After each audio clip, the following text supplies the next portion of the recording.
Pum.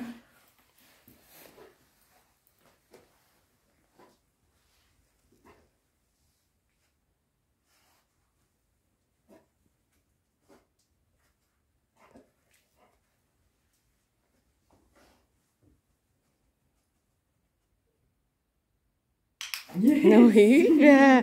No. Se oli selkeä pysähdys. Otetaan tätä vähän pätöisempää namia tähän.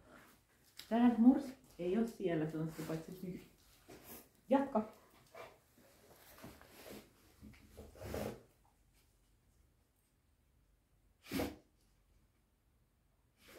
Jees, hyvä. Se oli hyvä. Vähän hakin enää. Juu. Se on vähän keittolausta. Hieman ylimääräistä kertynyt tohon. Juu. Kylkiin.